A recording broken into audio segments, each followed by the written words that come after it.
You know what really sucks about imposter syndrome? It is so freaking persistent. It's like a dog that grabs onto a bone and won't let go. And if you've ever experienced it, you know exactly what I mean. But I've got good news. While it is persistent, it does not have to be permanent. There are research-backed ways to squash imposter syndrome.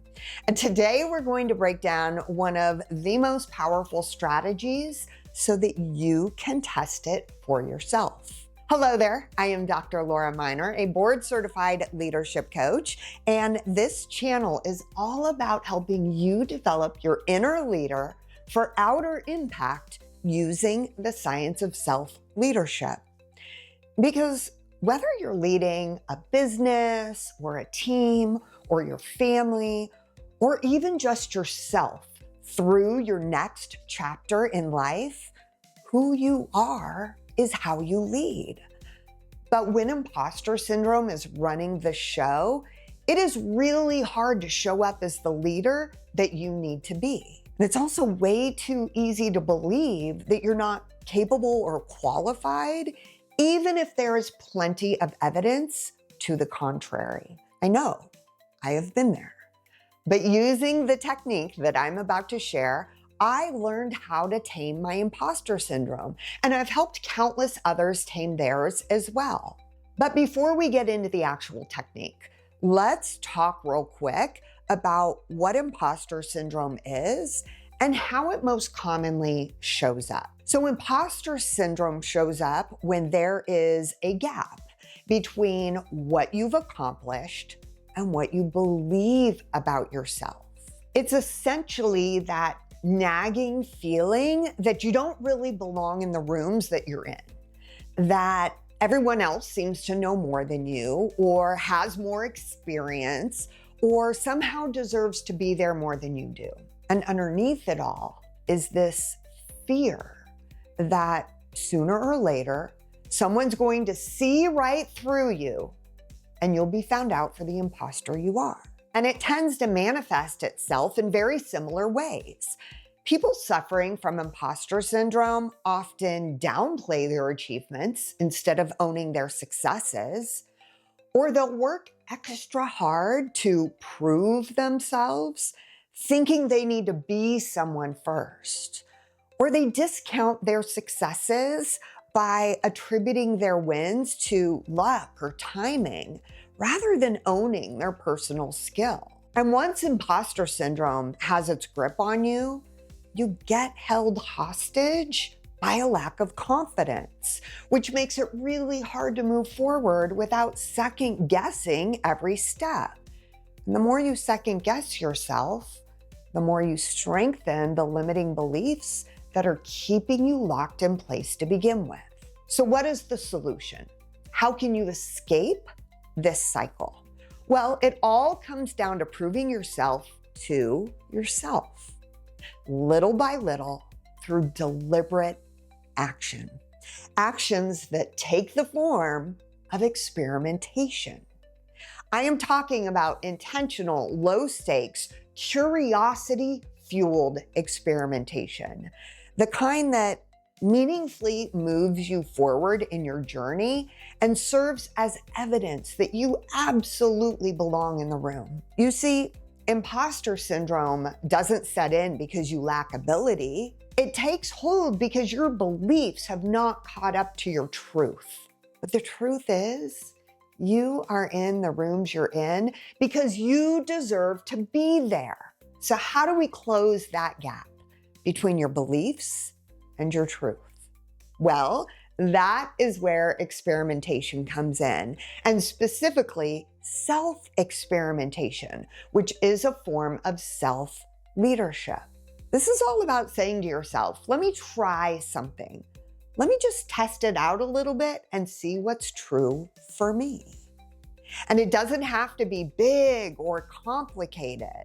In fact, psychologist and professor Alan Nuringer wrote about how self-experimentation, or what he calls self-science, can be really simple and yet create really deep transformation.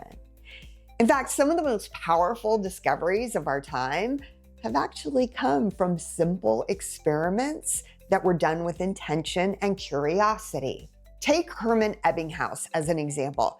He was a German psychologist who, in the late 1800s, spent a few years testing memory strategies on himself. And his findings were so big that they went on to shape how we understand learning and memory to this day. Now, Nuringer saw such power in this concept of simple experiments that he even made self-experimentation a requirement in his psychology classes. And in the process, he witnessed how his students deepened their self-understanding and their agency, all from these simple experiments. And it led him to the realization that you don't need outside approval or complex methods to conduct a really empowering experiment. You just need a sense of curiosity, a clear question, and a willingness to observe what's working as well as what's not. So what does this look like in real life? Well, let's say you've been second-guessing your abilities because you're worried that you're not as strategic or as skilled as others around you. Instead of spiraling into comparison, you could run an experiment to observe yourself in action for 1 week. And then during this time, take note of things like the decisions you make, the feedback you give, and the ideas that you contribute. Then each day, write down one example where your contribution made a difference. By the end of the week, you'll have a list of hard evidence that shows your impact is real. The point in experimentation is that your experiments give you data, and that data is proof.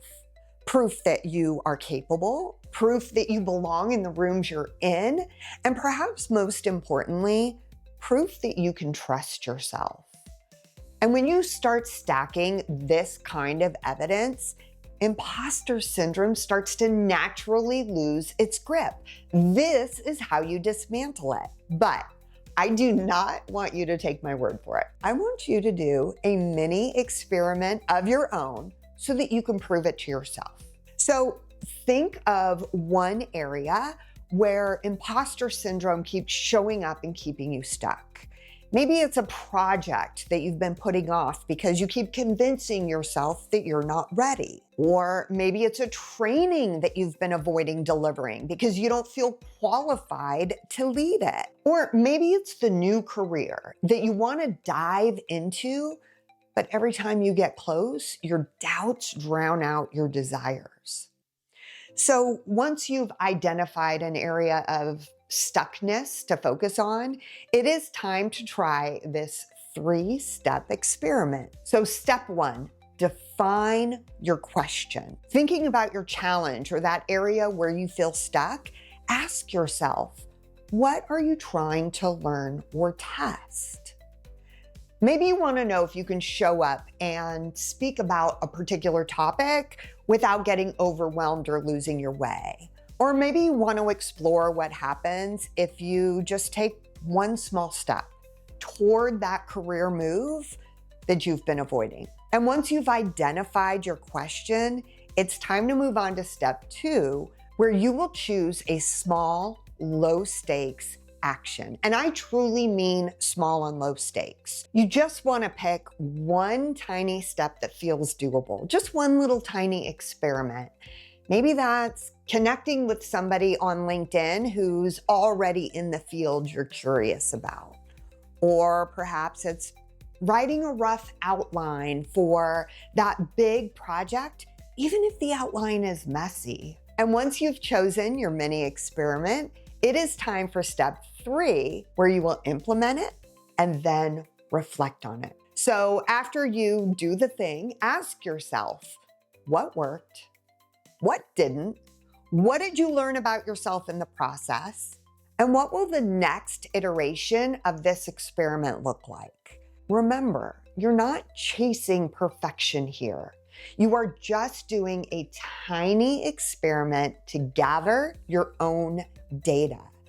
Because that data is gold. It's what empowers you to shift from self-doubt and imposter syndrome to confidence and self-trust. And every experiment that you conduct is a step toward becoming the leader you're meant to be. Now, in reality, there are times when your experiment will go sideways, and it may even feel like failure.